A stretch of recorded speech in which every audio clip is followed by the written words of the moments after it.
Good afternoon again. Yet another new situation, another of my favourite hidden corners. And again I've got a few questions from the comments which all rather, well, not all of them, many of them rather run into one another. Differently expressed, but basically the same theme. One asks me specifically, what happens to evil as we draw closer to the One? Well, let's try it and see. Here we are, or here I am, sitting on this fallen tree, just listening. Perhaps you can hear it, the river gurgling over some rapids just to my right. A few distant birds quietly chirping in the heat.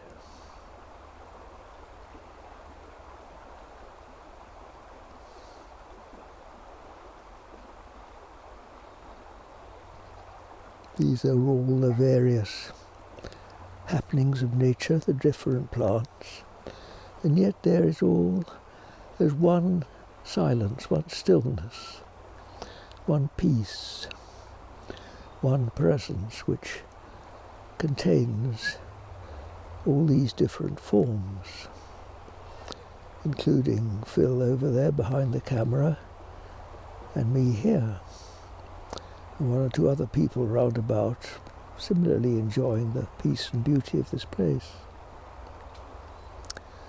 So here we have the various forms of creation and the one formless,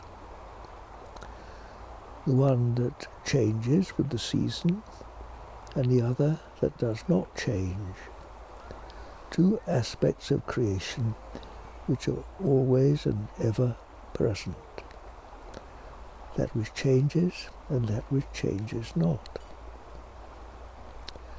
Now when we refer to the One, what do we really refer to? The One that does not change. The One that remains constant throughout all the comings and goings of life.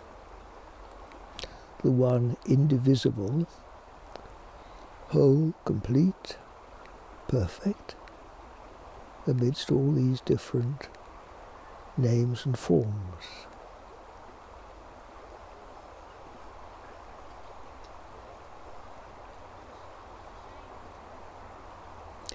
Now within all these names and forms, there are some that we call good and some that we call bad. Well, that is very often just a matter of personal preference. One man's meat is another man's poison, so it's rather hard to say definitely what is good or bad.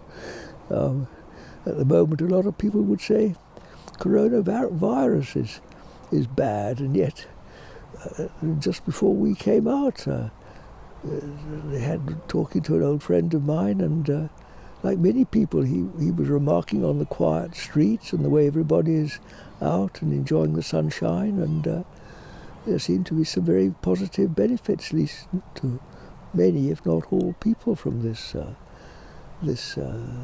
period of withdrawal from the normal everyday living. You can take a bigger view of it, of course, and see all these things as potentially at least blessings in disguise, though we don't always see it at the time. So, laying aside trying to analyse what is good or bad, let's come back to the One unchanging, and contrast it with that which is ever changing. Well, what happens as we draw closer to the One?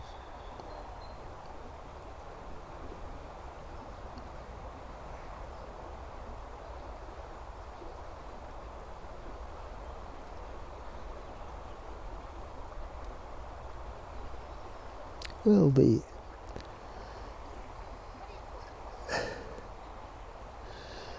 one gets bigger and the other gets less, doesn't it?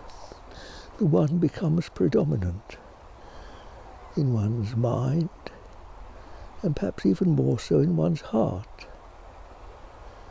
because completeness supersedes partiality. Wholeness supersedes unwholesomeness.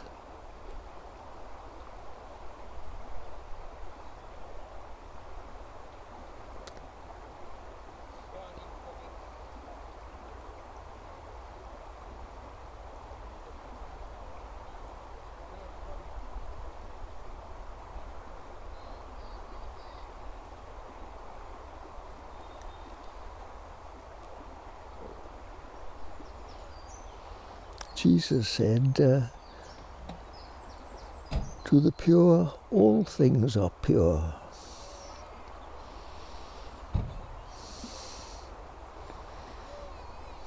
Blessed are the pure in heart, for they shall see God.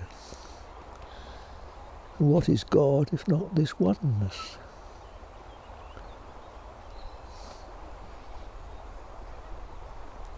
But evermore I come back to the sheer practicality of just realizing it for yourself.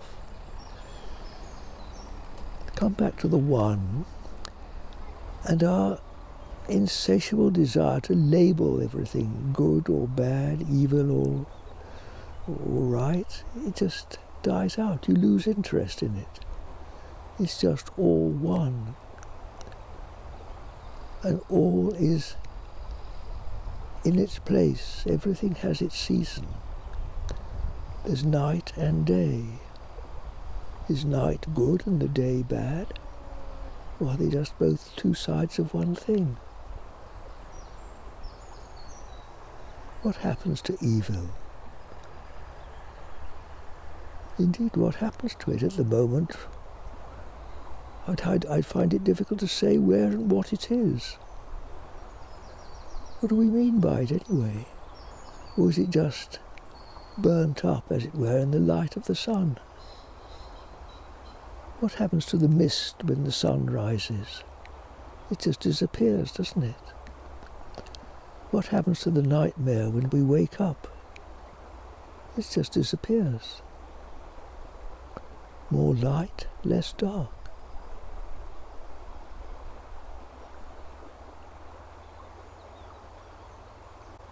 And then we come to see that evil is simply, really, the absence of light.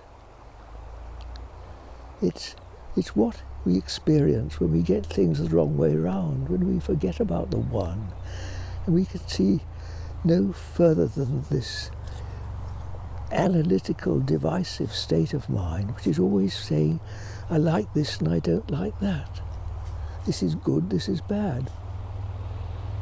When we just forget about that and come into the peace of at one, all that mental discontent, it just melts away. It doesn't exist. It's superseded by contentment, which is the containment of the one. Does evil exist? It exists if we think it exists. If it's real to you, it exists for you. But that doesn't mean to say it exists as an objective reality in itself.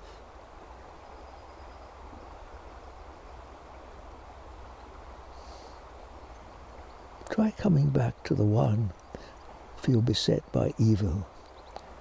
Feet on the ground, listen and look. Find this one.